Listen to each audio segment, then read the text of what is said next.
Hello everybody and welcome back to the Code Wrinkles channel for a brand new video. This time we'll look a little bit into the C# internals and we'll talk about a very specific topic. It's not a very complicated one, I have to say, it's fairly simple, but I guess it's one that it is very important, and we'll talk about how to implement the IEnumerable interface. But in doing that, I don't just want to show you how you implement that interface. That is really easy. I just also want to talk with you a little bit about why we need to implement that interface, or which are the scenarios in which we need to implement that interface. And in order to do that, I want to also use two examples that I recently used. One of them is actually from a real application, though in what you will see is only a summary from which I excluded a lot of code only to keep it simple and to have this understanding on why we actually need to implement this IEnumerable interface in that specific case.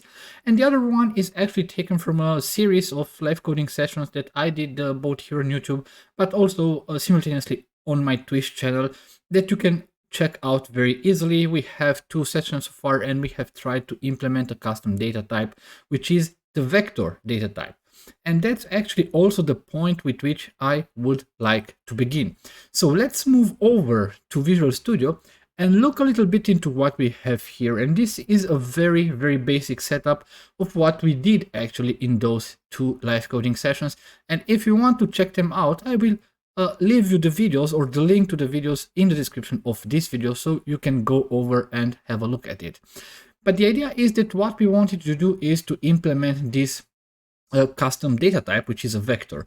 Now, a vector, of course, I don't want to go into the very specific definitions, but in this case, we want to think about the vector more from a mathematically or physical perspective, not from a programming perspective. And when we talk about a vector from a mathematical point of view, there are some very specific concepts that are not here or that are not there, for instance, in .NET in the array type. And the idea is that a vector is basically a collection of elements, of numeric elements that define actually I would say, from a physical point of view, a force that moves into a certain direction with a certain magnitude. And the numbers that we provide in this vector are actually the numbers that we can use in order to represent a vector in space. So each element of the vector that we provide is actually a unit of an axis that you can use in order to represent that vector. So this idea is what we actually want to implement in this type of data type. Now, the challenge comes that here we have the very basic setup where I have here a private field made of an int array. And of course, we have a constructor for this struct in which we take an int array, we assign it to our private field, and then we calculate the dimension of the vector. It's very simple. Now, let's think that if we move over in this program.cs class, this is the consumer of the data type that I have created here.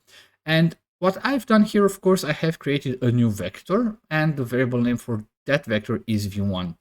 Now, the thing is that as a consumer, okay, maybe I have the array of numbers from somewhere else, and I don't actually know them. In this case, I specify them, I hardcode them here, but I may get them from a database or from a different source, and I don't know exactly the numbers that we used. So as a consumer, what I want to be able to do is actually to iterate through each member of the array and actually write it down, for instance, in this case. So what I want to achieve is that I would like to be able to have a for each loop in which I say for each var element in v1, so in this vector, I would like to console write line, or yeah, console write line. It's actually quite the same. And I would like to write line the element. Of course, in the vector, as it is defined right now, I can't do that. So what I need to achieve is to provide a way in my data type, in the vector, so that consumers can actually enumerate through this data type, through this vector. And you see that by using this wording that the consumer might want to enumerate through this data type, we also come to the how we can implement this. And of course, it is by using the IEnumerable interface. And this is actually very easy to achieve. We just need to inherit or to implement the IEnumerable interface. And that's actually it. Now, of course, if I click here and I go on implement interface, it will implement here this method, but it will throw a not implemented exception, which is of course not something that we would like. But only by implementing this interface, so this method that returns an IEnumerator, you can see that here I don't have any errors anymore. So theoretically, I could run this code, I can iterate through each element of the array, but unfortunately for now, on each iteration, I would simply just receive a not implemented exception. So this is what I want to change. Now, when it comes into how or what we exactly want to do here, is we see that here we have a return type, which is of type IEnumerator. And if we go to this interface, we see that, well, we have here one property that we would have to implement. We would have to implement a method for move next and reset. Now, this is the more complicated way to do that. But for a lot of the cases, or at least for the scenarios that I had so far, and I can assume that in most of the cases where you will need to make your class or data type enumerable, this will actually do it. We have a magic keyword here in C#. So what I will do here is I will just iterate through each element in my private field. And for each time, for each iteration, I would say here yield return element. And that's actually it. Now, this keyword, this magic keyword, is actually what really helps us in this case, because by using this yield keyword, we can just simply return an element once at a time. And this is actually what, in a very basic way, I would say an IEnumerator is. And I promise you, we will look into how to implement this IEnumerator interface in a different video. But for now, I guess this will do it. So just let us go back here to the program class and run the program. And in this case, I should see on the console all the numbers that are here in my array. And you see that on each line, I see a different number. So I have implemented the IEnumerable interface, and thus I have made my data type enumerable, so consumers can use it, of course, in a for each loop. So that is actually great. Now, there is one other thing that I would like to take into consideration or discuss right now, is that what we can do is actually this IEnumerable interface has actually two versions of it. It has a non-generic version, which is this one that we have implemented right now. But for instance, in this case, we know that we will every time return in our iteration an integer. So in this case, what I could do is simply say that I want to implement the IEnumerable of int. And of course, in this case, the implementation that I already have is not very helpful anymore. And the explanation for that is, and if we go to this IEnumerable interface, we can see that it implements the IEnumerator of T get enumerator method. So we have to implement that. So in this case, we just also have to come here and say that we return an IEnumerator of int, and that would actually do it. But we see that this interface is still not implemented correctly. So let's go back to it. Now, in this case, we see that we have this IEnumerable of int that implements this method, but it also inherits the IEnumerable. And if we go here, the IEnumerable contains a getEnumerator method that returns an IEnumerator that is not generic. So this would actually mean, in summary, that if we want to implement the generic version of IEnumerable, we would basically have to implement two different methods. One that returns an IEnumerator of int and one that returns a non-generic IEnumerator. So let's go here and click on implement interface, and we see that it actually, let's do it this way. So we have here now this public IEnumerator, and we see that here we implement the getEnumerator method on IEnumerable. And the reason why we have to specify this is because we already have a getEnumerator method in our vector class. So, okay, right now what we will do is here, I guess we'll do exactly the same thing. for each var element in, let's say it, element in elements, of course,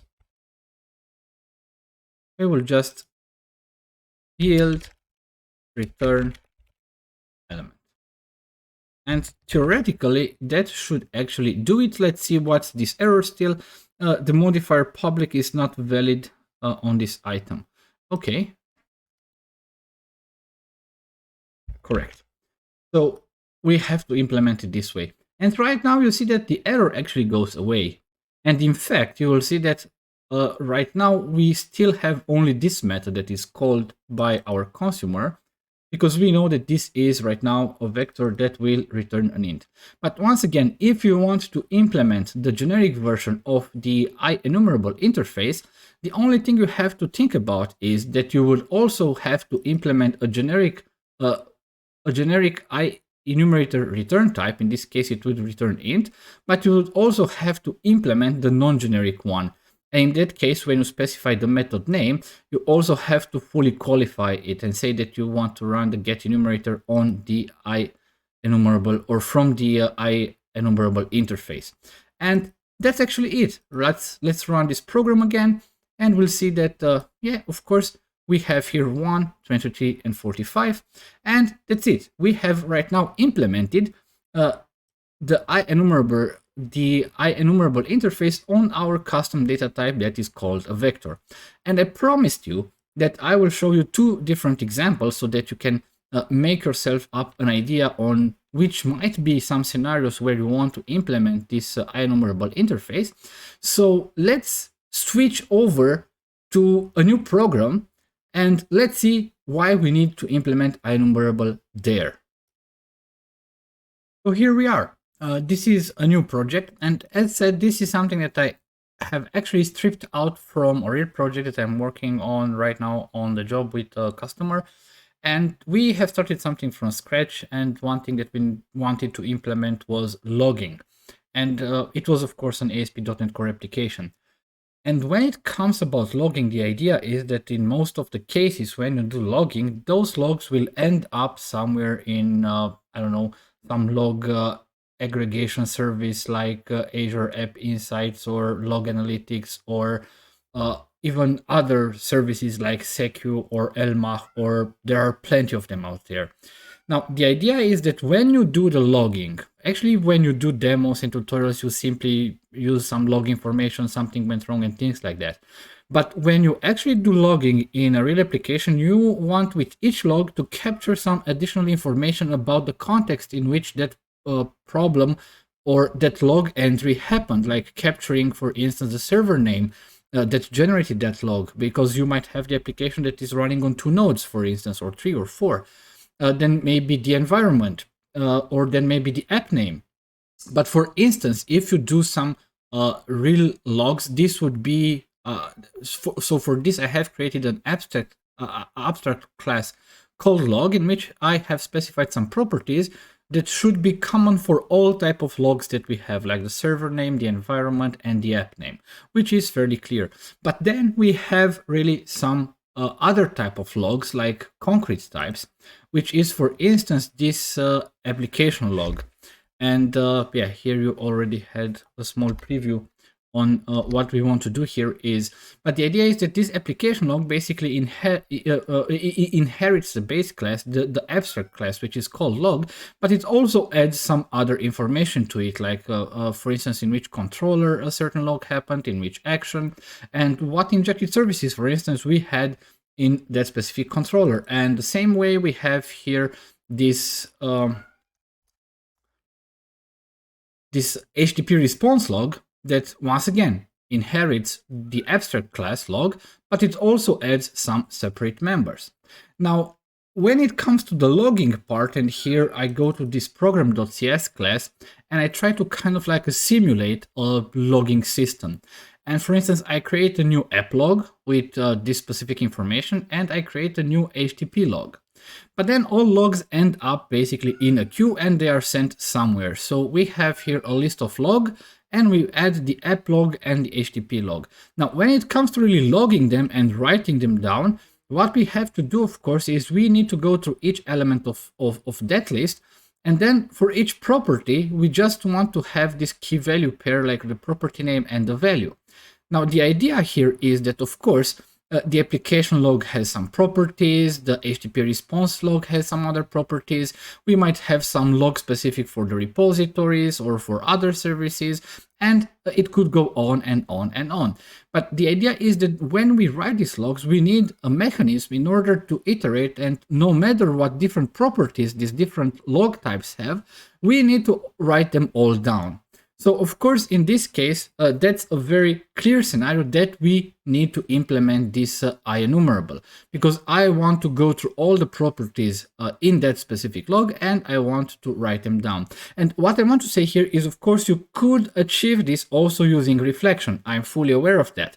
But on the other side, reflection is actually, I would say, fairly expensive. And I think that it's also easier to understand if you simply make your log class implement IEnumerable. And of course, since we have an abstract class log that is actually the base class for each or for all logging classes that we have in this application, we will here actually implement the IEnumerable interface. But before that, we have also another class which is called log property, which has two properties: a property name, which is of type string, and a value of type object, because we might want to be able to set basically as a value like also arrays or different type of things. So not only strings or ints, but whatever we want to set as value, we can do that. And of course, different logging providers have ways to serialize objects that we might set here. So the idea is that what we need to do here is to actually implement IEnumerable. But in this case, we have to specify that I want to implement an IEnumerable of log property. Because in this case, my consumers will know that each time they iterate through a log, they will get back a log property, which takes in a name and which also gives them a value. So we can go here and click here on implement interface abstractly, and it will implement the interface exactly like we had it before. So we have this public abstract IEnumerator of log property get enumerator, which is not implemented because we are here in an abstract class and we really want all our classes to actually implement exactly the way that they want this get enumerator to work. What we could do here is we can simply just also return the get enumerator. And that's it. So what we have to do is, of course, we have to go on in these classes. And here I will just go back. And here, for instance, in the application log, what we will do, we will return a new log property that contains a property name and the value for each of the properties that we have, both from the log base class, but also here the specific properties for this application log class, which is the controller, the action, and the injected services. Now, if we go here to HTTP response, once again, I will just go back. And since we already have the implementation here, I also use this yield returns. And once again, I return also the properties from the base class, but then I return the properties that are specific for this concrete class, which are HTTP method, HTTP response, and HTTP response message. And that should actually do it. Right now, if we go back here, we shouldn't have any errors, and we should be able to run this application. Okay, we still have an error. Let's see, what do we actually have here? Okay, we have a problem here. Say the log IEnumerable, not all code paths return a type. Of course, because we have to return that. Sorry for that. And right now we really should be good to go. So once again, let's click the application and we see that we have it very nicely. For each of the two logs in the list, we have all their properties and their corresponding values. And you can imagine you can add like this different type of log classes where you add your custom properties. And the idea is that whenever you want to capture a log and create this log class, you can just simply iterate through it and set all the context that you actually need for your logs in order to send to different logging systems. And if you have more questions about logging, I can promise you we'll talk plenty about logging, especially in ASP.NET Core in future video. So you might just want to check back here on this channel and see if we have already created those videos. But probably it would be better if you just subscribe to this channel and also click on the bell that you would get notified whenever something happens with this channel. So when I update or when I upload a new video, when I maybe have a live coding session, or maybe when I post something, I usually post on YouTube things like polls where I really ask for your opinion on different things, and I really read them. So please feel free to subscribe to this channel. But in order to summarize this idea, so in this video, we have seen actually two different circumstances, two different scenarios in which we can implement this IEnumerable interface. The first one was when we created a custom data type, which was called a vector. And in that vector, we needed the possibility to make it enumerable so that consumers might be able to use that in a for each loop, and that they might be able to iterate through each element of the vector, since the elements by themselves are hidden as they are, or as they were in a private field. And the second scenario is where we created this custom logging system where we wanted to catch different context information about when and where and why different logs were generated. And for that, we have different log classes that have, of course, different properties. But when we want to write them down in order to be able to send them to a logging system, then we might really want to be able to iterate through all the properties. But since each log class might have different type of properties, we needed a way to make this work no matter how many properties those classes have.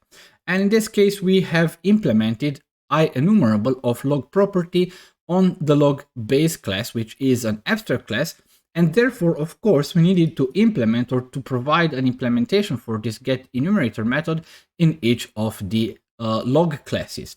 And this is also a very nice way, because everybody or anybody in your team that might want to create a new custom log, they would also have to implement this method, since it is part of this log abstract base class, which is fairly good. So once again, I hope that this video helped to bring a little bit more clarity into what the IEnumerable interface is, what we can achieve using the IEnumerable interface, how we can implement this IEnumerable interface very, very easily. And I hope that these two examples have helped you to make yourself up your mind on how on when you might want to implement and use this IEnumerable interface in your applications that you are writing. This being said, thank you very, very much for watching. As said previously, please don't be shy and hit the subscribe button if you didn't do that already. Also, a thumbs up would be really, really nice and totally appreciated.